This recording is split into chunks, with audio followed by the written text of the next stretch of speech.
Daughter suddenly passes. Mom finds secret letter in her room and is stunned by its content.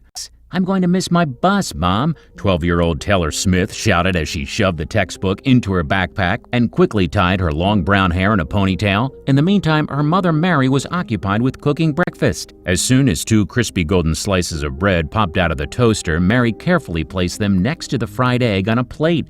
"Breakfast is ready, honey," she called out and watched her daughter munching on the food. This was Mary's favorite time of the day. She has been working 2 jobs to provide for her family and wasn't able to spend a lot of time with her daughter, but those 15 minutes of having breakfast with Taylor were precious to her. After finishing her breakfast, Taylor rushed out the door to catch the school bus. Mary's heart was filled with joy as she watched her daughter wave to her and smile. She felt so grateful to be able to experience such a beautiful thing as motherhood.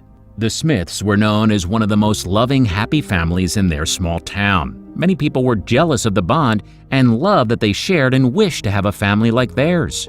One day, Taylor woke up with a minor flu and cough.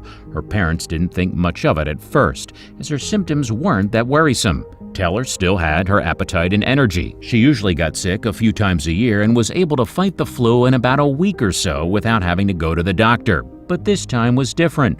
For some reason, she wasn't feeling any better. Taylor's symptoms didn't improve after a week and a half, which was quite unusual in her case. Her parents started to worry and decided to make an appointment with her family doctor. Still, they were convinced it wasn't anything more than a minor flu. However, the doctor seemed slightly concerned after hearing about her persistent symptoms. The 12-year-old wasn't responding to the usual treatment, so he advised her parents to take her to a specialized pulmonologist. Taylor was diagnosed with pneumonia and spent months undergoing the necessary treatment. Unfortunately, she wasn't responding to it. Each day, her condition kept getting worse and worse. The little girl showed no signs of improvement, which worried her parents a lot. She didn't have an appetite and slept the whole day. At some point, her fever got so high she wasn't able to speak. Taylor was covered in sweat and was constantly shivering, and nothing seemed to be working. Her parents slept next to her in the hospital room every night for almost a month. Despite all the treatments, the little girl wasn't getting any better. Her parents, relatives, and friends prayed for her recovery, and soon the entire town joined them. Everyone in her town and school loved her. She was the kind of person who would put a smile on people's faces and brighten everyone's mood. Not only was she confident and smart, but also loving and caring. People described her as sunshine in a human form. The whole town was devastated upon hearing the bad news and prayed for her fast recovery. Sadly, things were about to get even worse. On January 5, 2014, Taylor passed away after fighting the disease until her last breath for more than 3 months. Her parents were in complete shock and dismay. They felt like a part of their soul was taken with their daughter. Losing a child is the hardest, most heartbreaking thing one can experience in their lifetime. Taylor's parents held on to even the smallest things that reminded them of her.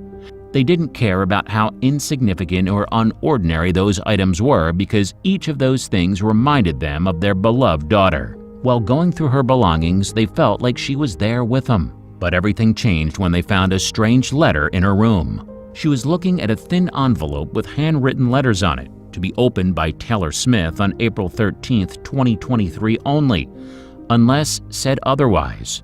The envelope said, Taylor wrote a letter to herself, which she unfortunately will never be able to read.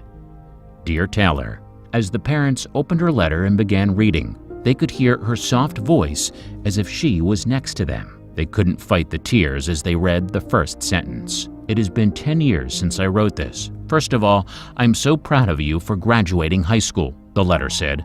Taylor talked about all her goals, dreams, and aspirations in her letter. She also mentioned how much of it she expects to accomplish by the time she turns 22 years old. It was indeed an inspiring, beautiful letter. It gave so much peace of mind to everyone who got the chance to read it. Even though Taylor is no longer alive, she left a piece of her heart in her letter.